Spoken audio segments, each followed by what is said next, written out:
Hey everybody, welcome to My Freedom Journey. If you've checked us out through myfreedomjourney.com, you know this is another one of the series of podcasts that Gary Marco and I are doing. By the way, this is Gary Marco, and I'm Jason Mahr.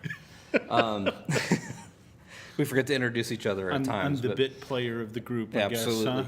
Huh? So we have discussed a few different things in a number of podcasts. Don't know if you've gone in order. And you can take the podcasts in themselves and watch them as a standalone. You don't have to watch them in order. But we do try to have kind of a flow here of what we're trying to do. In the last podcast that we were doing, we were talking about the fact that everybody has something. So whether you've connected with us because you want freedom from something or you want to help people gain freedom, the first part of it is dealing with yourself first, right? Because when I was going through my discovery process, and I'm sure Gary's gone through the same thing as well, I had to own my own crap first. And that was the first revelation, was that there was crap to be owned, because there's people who believe that they don't have anything. And we said in the last podcast that maybe that's a little bit of arrogance that you have that you need to it's a little deal ego with. going on there, for sure. But everybody's got some. So we're going to talk about the awareness piece. We're going to talk about the discovery and the questions that we ask in the middle of that process. So Right. So and it's kind of interesting because I talked last time about, hey, you can't really take responsibility for the stuff that was put on you as a kid. I mean, a bully comes up and beats you up. You have no control over the bully doing that. At least I don't believe you do. But you can take ownership over carrying it forward. Some people have experiences with bullies and they just seem to be able to get over them. Mm-hmm. Other people struggle with them their whole lifetime and they never ever are able to put that stuff behind them. So the ownership piece comes into play there. Why would you want to own your crap? Yeah. It's owning it, but then moving forward away from that certainly helps. So if that clarifies it, great. If not, then I'm just wasting video time. So it's never a waste. We can always cut things out, cut and paste. But what happened when Gary and I were meeting together, we started this discovery process of getting a full view of me from every angle possible, because you have this image of yourself that this is how I present myself to people. This is how I act. And a lot of it is based on some facade that you're carrying. So you've got issues going on inside, whether it's insecurity or something that happened to you when you're a kid and how you're responding to it. But you carry this facade that you think nobody sees through, right? And the sad part is everybody sees through it. Right. You're the only one who thinks the facade is working. Right, and you constantly are trying to make sure that facade is up there. So point number one, there's not a person in this world that doesn't have a facade, period. Now, some people have bigger, stronger facades than others. Yeah. But everyone's got something, and it's a protection of, just a soft spot that you don't want people to see. Yeah. And that's okay. It's being able to get through that facade that helps us with the coaching process. Yeah. So, and we take a step backwards here for just 1 second before we get to that. Gary did a really great job in the coaching process when he was dealing with me and how difficult that was. But we were discussing the fact that my hair was dark before I started it. that feedback is the key. Like, if you want to grow personally, you have to be able to receive feedback from other people. And it doesn't matter what environment you're in. The sporting world is a great example of that. I played baseball a lot of my life, and the coaching experience there was simply the coach standing there giving you feedback on your swing, on your pitch, on how you were doing in the field. And again, you wanted to receive that feedback because you wanted to become a better athlete. Right. So you're not coming from a wounded standpoint there. And when we're wounded, we receive feedback as what? Well, how do we take feedback when we're wounded? Well, I mean, it's like condemnation. Yeah. It's so critical that we can't we can't hear it, and we will either defend ourselves or we'll attack the person that's saying it. Yeah. So it's So there has to be, again, we talked about the paradigm shift, and part of that paradigm shift is taking feedback and not viewing it as criticism, but that as an opportunity to grow. so, and that goes back to one of our earlier podcasts about establishing trust. If I just went up to someone I didn't know, actually I was sharing with someone an experience like this. If you give me a few seconds, I'll talk about it. I was invited into a men's group, and this men's group ended up being really just a bitch session. Yeah. 12 guys just complaining about their wives and their jobs and their kids, and I was like, this sucks. I don't want to be a part of this. So the leader of the group's like, well, how could we change it? And I said, well, actually help people get through the stuff that they're complaining about. And he goes, well, you're really good at that. So why don't you, when someone complains about something, why don't you straighten them out, right? So as these people will complain, I'd give them the solutions. And you know what? The next week, there were a few people in the group, and the next week, even fewer. What happened was I really didn't have the time to establish trust and transparency and have them get to a point where they're comfortable with me. So I showed up as essentially a bully, Yeah. telling them what to do. Yeah. And it's funny. That didn't work. I'll take your story and I'll share my story. I'll throw a story at you too. Just this past Sunday at church, I'm teaching the youth. Yeah. And we're talking about truth, and we're talking about how to make peace with others. Yeah. And one of those things is being peacemakers and Right. going into the chaos and making peace. And in order to do that, you have to be able to receive the truth. Right. So everybody feels like they have their own version of the truth, right? So if you feel like you have the version of the truth and you may be playing that out in your own head, for me, it's if I have a conflict with somebody and I'm in the shower or something, this is how I'm going to talk to that person and they're going to respond a certain way. It never works out that way, though. Right. But the point is, truth without love causes division. Yeah. Truth without love causes division, because if you have the truth and you don't deliver it in love, if they don't trust you and they don't know that you're in a safe space, it's like a hammer, Yeah. and they respond negatively to it. So that's a key thing there is being able to receive feedback and understand. And that's when you describe this exercise that you put me through in order to find what that awareness is. Yeah, for well, me. I called it a 360. There's so many different versions of it, but I came up with basically a simple one. And it was, I drew a circle on a piece of paper, and I said, I want you to go to 3, 4, 5 people that know you really well. They don't have to be people that you work with, but people that know you really well, family members, friends, someone like that, and ask the question, what do I struggle with? Or what do I struggle most with?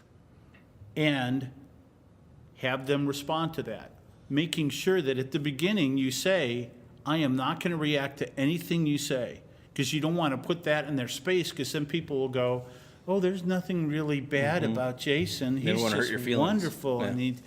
And maybe I don't like the way he chooses food, but that's about it. Well, no, you really want the really strong, this is what's going on type of feedback. So if you make them aware that I'm not going to react to this is a way for me to improve, then they'll tend to give you better feedback. Now, if I remember right, your feedback was really pretty on. Yeah. Yeah. And then I asked Jason to say what he struggled with most. Well, it started with me writing Right, down okay, yeah. what I thought I struggled with. And then I picked the 5 people that I needed to go talk to, and that was an eye-opening experience in itself. Because no matter how many times you say, now don't take offense Right. to what is said, you always take offense to it. Because you're in a kind of a wounded state. The Yeah. reason why you're getting coaching is because you need some help.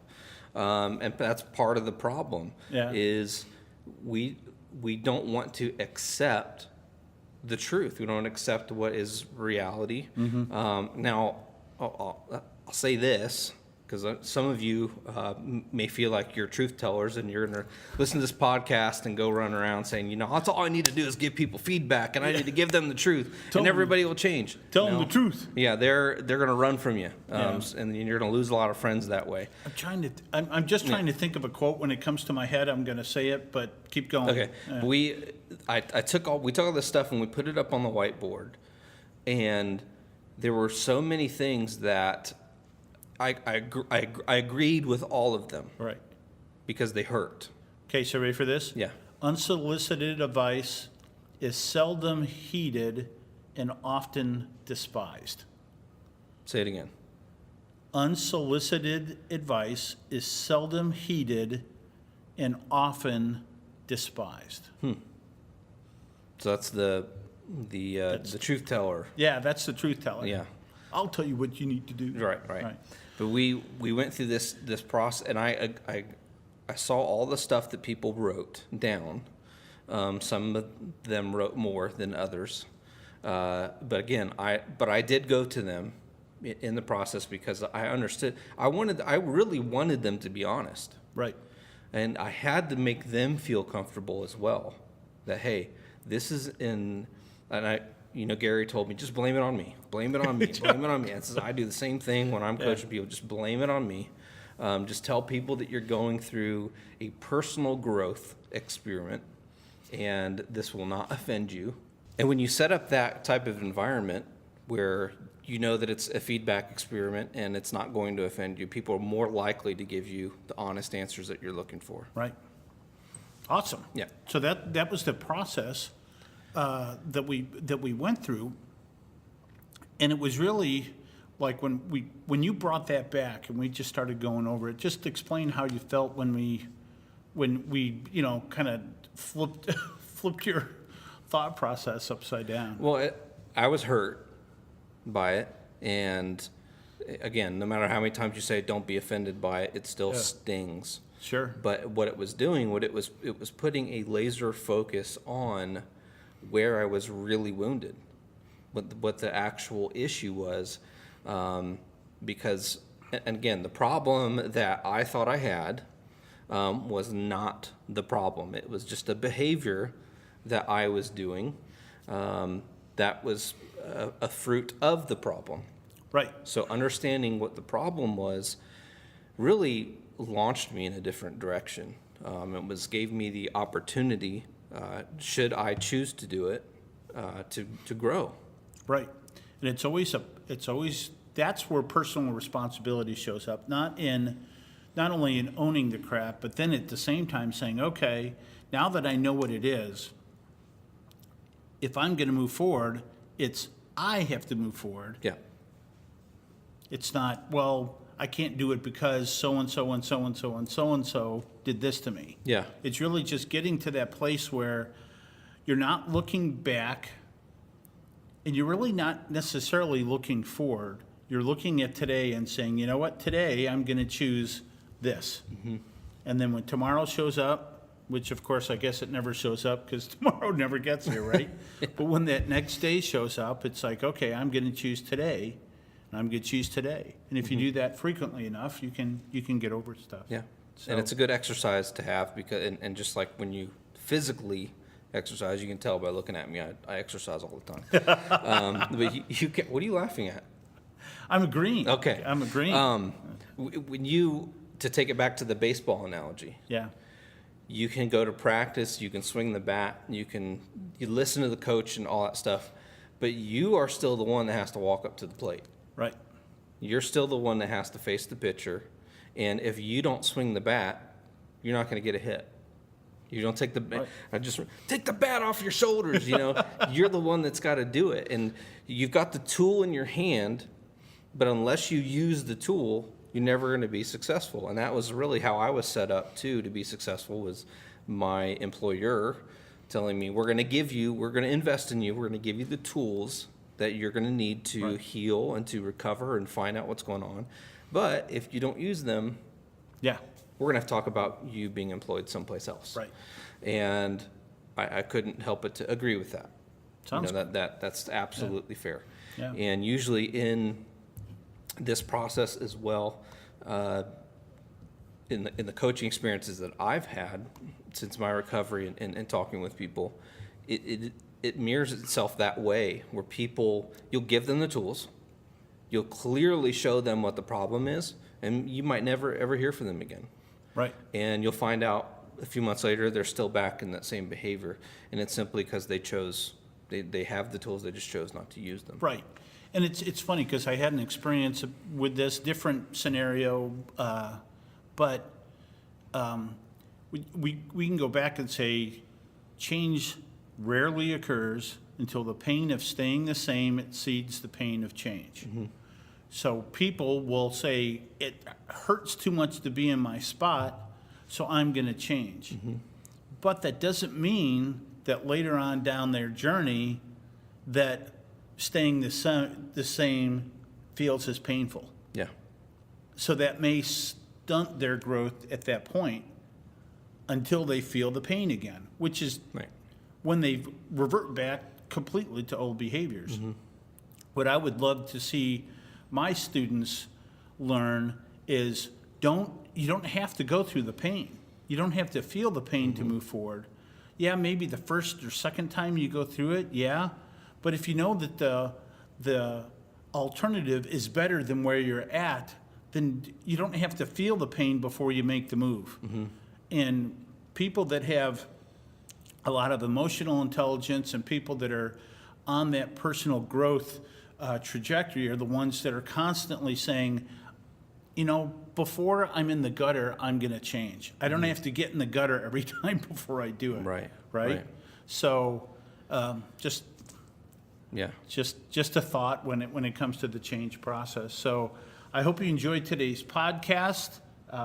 Check us out at myfreedomjourney.com, and we look forward to seeing you next time. Take care.